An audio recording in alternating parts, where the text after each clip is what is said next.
Dr. Brad Fute, welcome to New Mexico in Focus. Thanks so much for being here. Thanks for having me.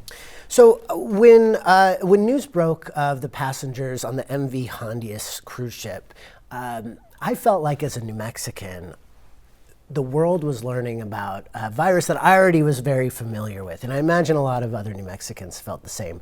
But it turns out the strain that was on the cruise ship and the strain that's prevalent here in New Mexico are different. How so? So there's two groups of hantaviruses. There's those that cause a kidney disease, and then the ones in the Americas cause a cardiopulmonary or heart and lung disease.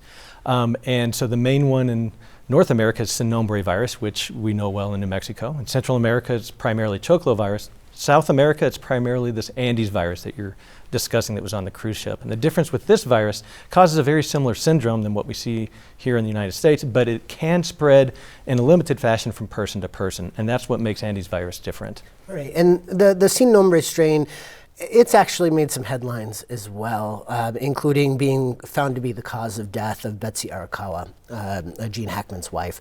What are the symptoms of that local strain, and how deadly is it? So the symptoms are easy to miss at first because it can seem like a lot of other infections. It's typically headache, body ache, fatigue, and a lot of GI symptoms. And so a lot of times people don't realize they have a respiratory infection until a couple of days later you get a very severe respiratory syndrome with shortness of breath and extreme fatigue, and that can lead very quickly to severe disease. And unfortunately for these hantaviruses in the Americas, the lethality rate is around 35%. So about a third of people that get sick do die from disease. How does that compare for folks who aren't familiar with like lethality rates? Yeah, it's a great question. So if you look at something like SARS-CoV-2, before we had vaccines and therapeutics, lethality rate, 1 or 2, 3%, something along those lines. So it's really high. It's very high. Ebola, the most common version of Ebola virus is around 40, 45%. Smallpox, around 10%. So these are, hantaviruses are very pathogenic. Now, while it's incredibly deadly, how prevalent is it in humans? So the cardiopulmonary viruses are really quite rare. We only see a handful of infections per year in New Mexico. There's a couple of dozen in North America every year. And then for this Andes virus, a couple of 200 or so a year in South America. And while there's only a handful of cases in New Mexico, we do have consistently the highest rate in the nation, is that right? That's right. We have more hantavirus infections than any other state in the U.S. Okay. And, for decades, there was warnings that it was the deer mice that were the carriers of the Sin Nombre hantavirus.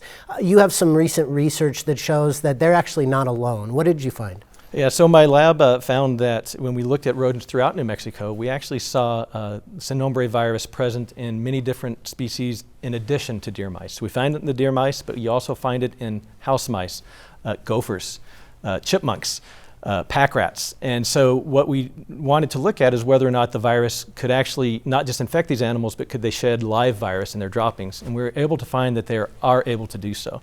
So we do think that different rodent species can carry and shed Sin Nombre virus. And so is there a reason why we thought it was just deer mice, and what's the difference between what they're able to do in terms of shedding and these other critters? So that's an area of active research is whether or not these other rodents can carry and shed virus, but how much do they interact with humans compared to deer mice? When people get infected, is it mostly deer mice that can infect them, or are these other rodents able to transmit directly to humans? They have the capability of doing that, but whether or not that happens based on proximity is an open question.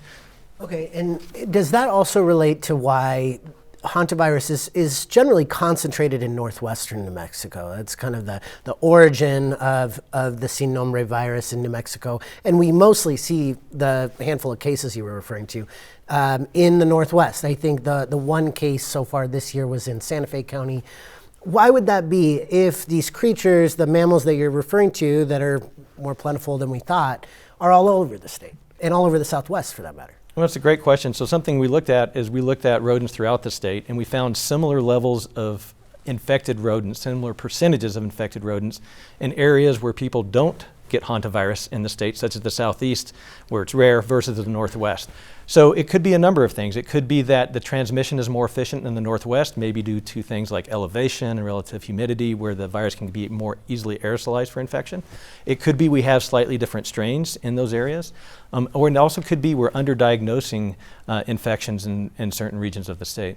And will you continue your research to answer some of these questions? Yeah, my lab is working on all three of these questions right now. They're difficult to do, but it's interesting work that I think is important. Right. I think we've established that while the lethality rate is high, the prevalence is quite low. The risk is quite low. That said, I think this cruise ship story has had people a little bit more fearful of catching hantavirus than maybe on a everyday news cycle.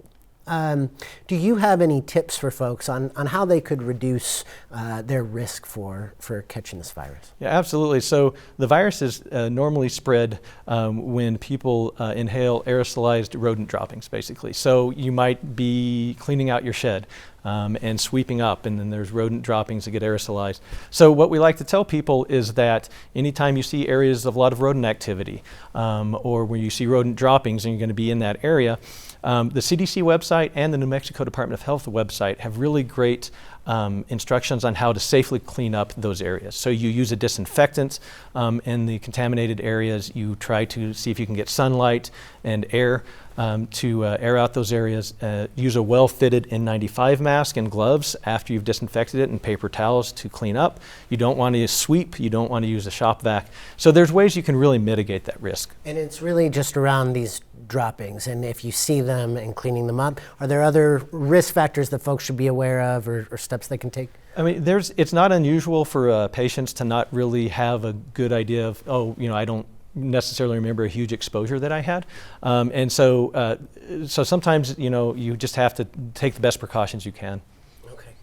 Anything else that you feel like with how much folks are talking about and thinking about hantavirus that you would like them to know, and either from your research or what you've observed in New Mexico compared to what we're seeing on this global scale right now? Yeah, so these hantaviruses are that cause this cardiopulmonary syndrome. They are dangerous, but they are pretty rare. And they don't spread, so the only one we know of, Andes virus, can spread person to person. The largest outbreak we've had with this Andes virus is 34 people over a period of 2 or 3 months in Argentina. So, and it was it was able to be controlled with isolation and contact tracing, where you isolate individuals that are sick, you see who they've been around, and if they become sick, you isolate them, and so on and so forth. So it doesn't spread like COVID. It doesn't spread like flu. So while there is some transmission, it is something that you can contain with good public health measures. Okay. Thank you, Dr. Bradfute. Appreciate your time. Thanks for having me.